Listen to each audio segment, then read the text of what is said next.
We have important things going on, planning for college and all. We won't always be there to protect you." The corner of his lip puckered in sympathy as his eyes softened. I didn't need a reminder of what next week would bring. I was dreading walking through those doors, getting knocked off the pedestal I had stood on all last year, being the big fish, as he called it. Just one more thing to worry about. I expelled a nervous half-laugh, trying to conceal my budding anxiety. Protect me? From what? Damon merely studied me once again, then ignored my question. "You ever been kissed? Beautiful?" He'd been calling me that a lot recently. Last week, after Abby had gone inside, he had called me that when he'd kissed me goodbye. He'd misdirected his lips, and they'd landed at the corner of my mouth rather than my cheek. When my breath caught, he'd left them there for a second before he pulled back with a wolfish grin, floating an apology my way. "Sure," I scoffed with a wave. "Jace kisses me all the time." Damon leaned a little closer. "I know he's gay, Eva." His whisper whisked over my flesh, and I sat up straighter, pinpricks erupting along my suddenly sensitized skin. His gaze flicked to my lips before returning to my eyes. "I'm not talking about a best friend's kiss."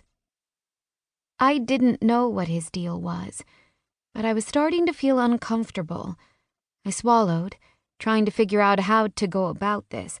I knew what he meant, and no, I hadn't kissed anyone yet, but I wouldn't admit it. I mean, who went to high school never having been kissed? Losers, that's who. "I know what you're talking about. I'm not a prude." His voice was soft but deliberate. "That's just it. I think you are."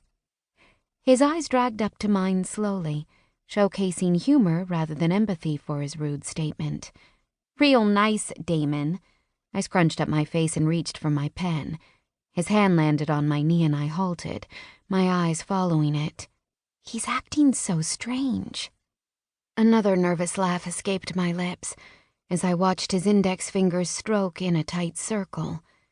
He kept touching me in these ways, lately, ways that felt so different from before. When we were younger, he would put me in headlocks and rub noogies into my scalp with his knuckles. Lately, his touches were softer, lingered a little longer. He tilted his head, his face pulled into the center. "I just keep thinking how you're going to be around all these older guys now.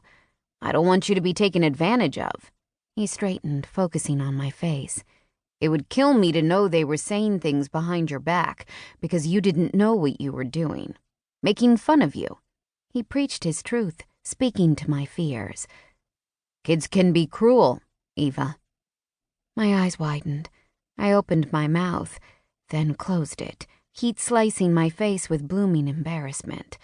Not wanting to admit to my insecurities, I frowned instead, crossing my arms over my chest. "Thanks for the pep talk." The corner of his mouth quirked, a twitch so slight I almost missed it. Softening, he took my wrists and lowered them to my lap, his hands resting on my upper thighs.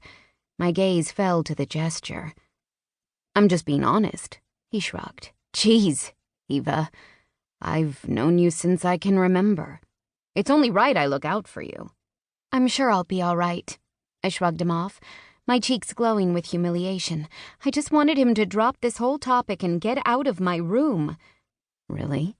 He settled closer to me once again and moved his lips to my ear, lowering his voice. "So if I kissed you right now, you would know what to do? How to reciprocate?" Hot waves flooded my belly, churning and rolling as my heart rate sped to a rapid little tapping beneath my ribs. What the hell is his deal? "Damon, back off of me." I laughed, playing off my jitters and nudging him on the shoulder. That didn't work, though, because it only rocked him back into me, his chuckle landing on my cheek. "See how immature you are? Playing baby games when I'm trying to be serious?" I straightened my spine, determined to prove to him that I wasn't, but he was so close, too close, and I could barely think. "I'm not playing games." He sobered. "Then show me." His face was stoic.